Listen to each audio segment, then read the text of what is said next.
Hey y'all, welcome back to another webisode of Tabitha's Topics. I am your host, Tabitha Morris, the owner of Clinical Consulting Agency, which is an agency geared towards the professional advancement of mental health professionals all around the world. So thank you all for tuning into this gaslighting segment.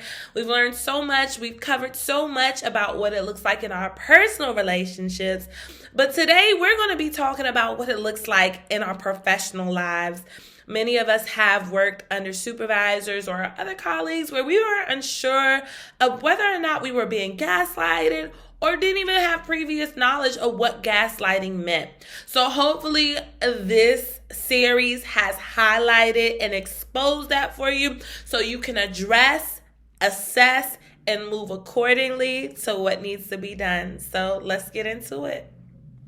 So gaslighting in the workplace can look similar to what gaslighting in personal relationships, romantic relationships, and friendships can look like. However, it can be a little bit different. And so when you're talking about what it looks like in the workplace, you can have a supervisor, and it is usually somebody of higher authority. It can also be a colleague as well.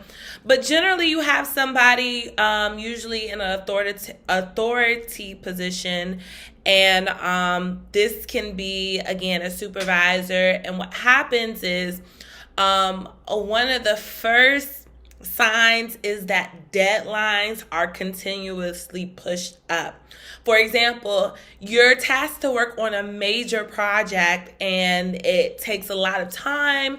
It takes a lot of dedication to the project, and suddenly your supervisor moves that up. So if it happens, generally, sometimes we know with deadlines that can happen in the workplace. However, if it's happening frequently to the point where you're finding yourself always having deadlines that are pushed up, always finding yourself having to work extra hours to overcompensate for the workload, that's something that should definitely be evaluated.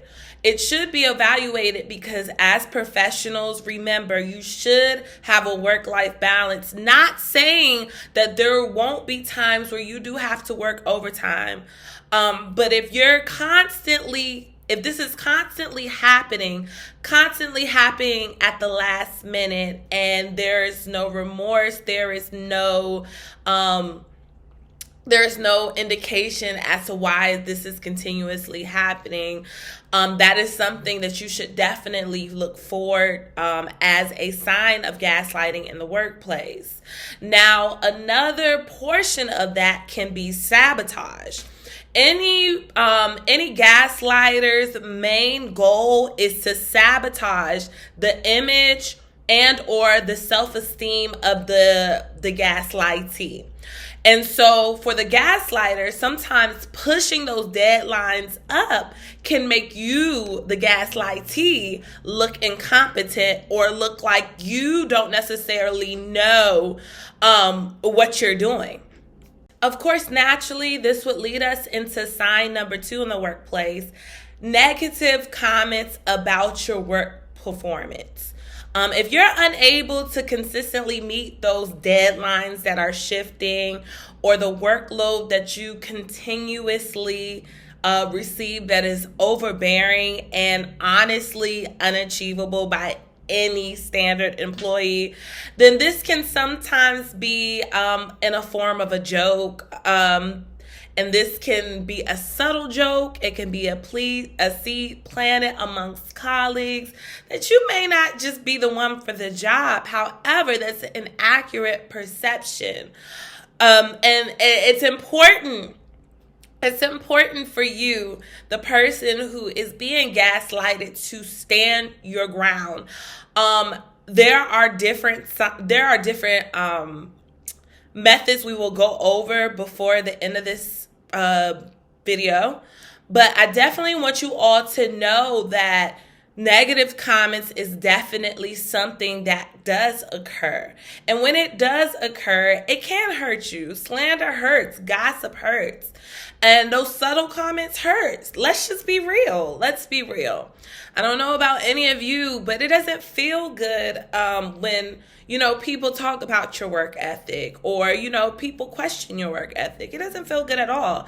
So what the gaslighting generally tends to do is try to overcompensate that. But I'm here to tell you, you don't have to prove yourself to anybody, okay? You don't have to prove yourself to anybody. You know what you were qualified to do before you got that position. You were qualified for that position before you got into it. But I won't get ahead of myself because there are still other signs that we need to cover. But this is definitely a big one. So please pay attention. Whether it's a subtle remark or a subtle joke, this can be a sign of gaslighting. So please be paying attention. And sign number 3, which is so apparent, it somewhat discusses what we have previously discussed about the inappropriate jokes, but public humiliation. For example, if you are in large meetings or meetings with your other colleagues and your supervisor or the gaslighter in question is making, again, a subtle remark or a subtle joke that would naturally plant a seed in the mindsets of your other individuals that you work with, your other colleagues, then that can be, again, disheartening. Again, the goal of the gaslighter is to diminish you in all capacities. They have come to diminish your character. They have come to diminish your work. They have come to diminish who you are as a whole person, okay? The reason why this happens, there are a number of reasons why people gaslight, unfortunately. And we talked a little bit about that during our introduction. But, the root is manipulation, deception, jealousy, envy. Someone can be just, envious of the great quality of work that you do. So it's important for you to know this. It's important for you to stand up for yourself, to stand up to this form of harassment, which it is a form of harassment, to stand up to this form of bullying with confidence and not forgetting who you are in the process. Because, again, the goal of the gaslighter is to play with your mind, to provide psychological abuse to your mind, which can have long-lasting effects, unfortunately. If somebody has the power to play trickery on your mind, it will not only impact your work, but it'll impact you in other areas of your life. And who wants to come home from work feeling beat, worn down, low self-esteem, and then that's flowing into your personal life? You're not thriving like how you used to. You're not moving how you used to because you feel like maybe I'm unworthy. Maybe I am what they say that I am. But no, you're not. You're so much more than that. You're so much more. First of all, you're so much more than your work, okay? Second of all, you know what you're qualified to do. You know who you are. So you cannot let anybody ever narrate that story for you, okay?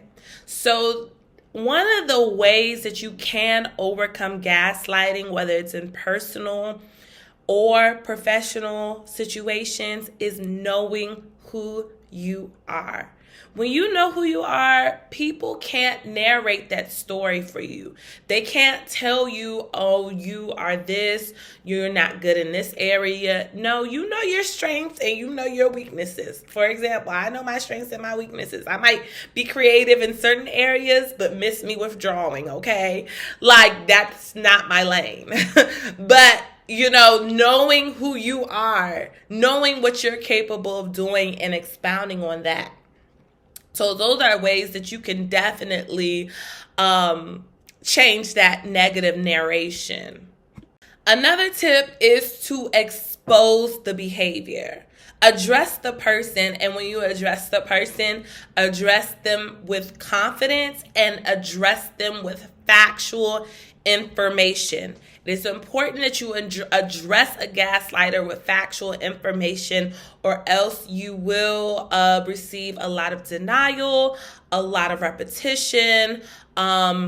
They may not fess up to it. They may deny doing what you are alleging that they have done to you, and you have to be prepared for that. You cannot approach a gaslighter emotionally, because once they have a sense that you are weak in that particular area, they tend to gravitate towards that. So be strong, be firm, be confident, know your facts.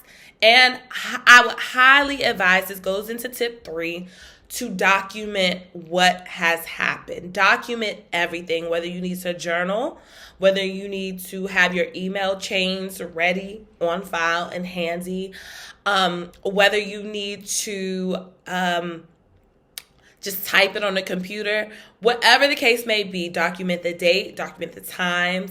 And after you have approached this person, if the behavior does not change, investigate. This goes into tip 4. Investigate with your other colleagues. See if this is occurring with anyone else. But if you realize that you're the one who's being singled out and you're the one who is receiving this form of harassment, then this goes into step 5. Contact HR. Talk to someone in HR about it. You have the right as a professional to be in a safe working space environment. We know with many corporations, there are situations that have good old boy systems or, tight-knit situations. If you feel uncomfortable for any reason, or you feel like, this is just no longer for you, of course, you are not bound to any position. However, I would fully and highly advise not to leave, but to take authority over the situation. You have the authority to speak and move mountains. God did give that to us as his children, and you don't have to settle for that. So, I highly, highly, highly advise you all to continue to just, again, monitor what it looks like. Monitor what gaslighting is. This is something that is not new. As I stated in my previous video, there is nothing new under the sun. That's in Ecclesiastes. But there is nothing new under the sun. So we got to make sure that if this has happened before, let's make sure it's not happening to us. And one of the biggest secrets to do something to somebody, and we're just going to expose this, is to do it in plain sight. You want to hide something from somebody, do it in plain sight. And that's exactly what gaslighting is. It's hiding something in plain sight. It's in plain view that other people, if you're not sure of who you are and you're not sure of what has occurred and you are not strong mentally, then this is information that is being withheld from you in plain sight. So again, I encourage you to know who you are, to stand on that truth, and expose these lies, y'all. Like, you don't have to settle for this. You don't. So thank you all for tuning into this segment, Gaslighting. If you got to go back and review the series, I encourage you to do so. We are moving forward in May. As you all know, this is one of my favorite months. We're going to be talking about mental health awareness. Yay! We're going to be talking about mental health awareness because it's important as professionals for us to remain sound in mind as we are helping people around the world. So if you haven't already done so, be sure to subscribe. If you haven't already done so, be sure to register for our upcoming PAC series. As you all know, the Purposeful Advancement for Counselors and Therapists. We will be having an upcoming segment on May 18th. So be sure to register, join us. It's going to be a great time. We are going to unwind. We are going to talk about some real stuff for those who are in the industry of serving. So thank you all once again. I'm so excited, you guys. Thank you all for staying with me and staying consistent with me. And I hope you all have a fabulous week on purpose.